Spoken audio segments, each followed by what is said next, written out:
នាងចំប៉ាតើតើរៀបចំម្ហូបអាហារឲ្យអ្នកនាងណាជប់នេះអ្នកនាងមកពីហត់លោកឆោតកុំធ្វើបាបខ្ញុំអីកុំធ្វើបាបនាងចំប៉ាអីយកនាងខ្ញុំទៅរំលោភទៅលោកឆោតរំលោភកុំកុំរំលោភនាងចំប៉ាអីរំលោភនាងខ្ញុំវិញទៅលោកឆោតឲ្យគេរំលោភខ្លួនឯងទៀតហើយយើងផាត់រំលោភបាត់អូយគេអត់យកលោកប្រុសក្នុងសាច់រឿងនោះគេអត់យកនាងខ្ញុំទេគេថានាងខ្ញុំអត់សមនឹងគេរំលោភអត់សមគេរំលោភរៀបស៊ូបងស្រីទាំងនេះស្អាតដែរសិតចង់គង់ឯណាថតរឿងតែថតរឿងអីដែររឿងហ្នឹងថតរឿងសន្សើមស្នេហ៍ហើយអាហ្នឹងតួអីគេដែរតួអ្នកបម្រើរបស់រំដួលតួកញ្ចេះគេបាទអូយតួបានទទួលបេក្រនអ្នកបម្រើអ្នកភូមិសម្ដែងចេះសម្ដែងបានប៉ុណ្ណេះឯងហើយមកយកនេះកាក់កប់អត់ការងារសិល្បៈបងកាក់កប់បានពី sponsor ផងបានពីថតផង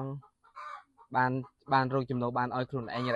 រ៉ែបានមកចាយសល់តិចតួចហើយប្រជុំនេះបានវត្តហើយប្រជុំនេះបានប្រហែលជា2វត្តធ្វើបន់រួមគ្នាជុំក្រុមហើយនឹងយកបាយសន្លទៅខ្លួនឯងឧទ្ទិសកុសលទៅដល់ឪពុកម្ដាយចាហើយអាហ្នឹងថតរឿងនោះឲ្យអារម្មណ៍មិនដែរពេលតែថតហើយមានចិត្តផ្ទះមានអីអត់អាហ្នឹងអូយមានប្លង់យំគិតតែបើកឈុតដំបងមកគឺយំមានគេផ្ទះមានគេវាយតាប់គ្រប់បែបយ៉ាងព្រោះថាយើងជាអ្នកបម្រើបម្រើបងឥឡូវសុំមួយឃ្លាសម្ដីនេះបម្រើមួយឃ្លាបម្រើហ្នឹងហើយតិចមួយឃ្លាតោះ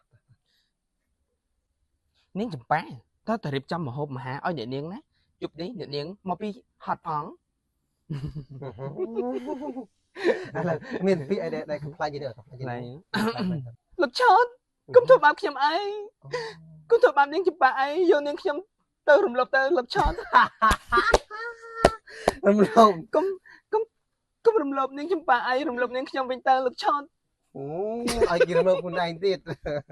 ហើយយើងផាត់រំលោភបាត់អូយគេអត់យក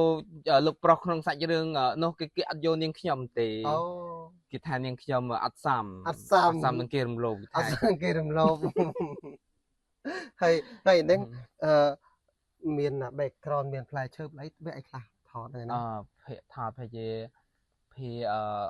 អ្នកនាងរំដួលទៅជួបនឹងលោកប្រុសគង្គាជួបតាមផ្លូវអីចឹងទៅក៏មាន background ផ្ទះយើងរៀបចំ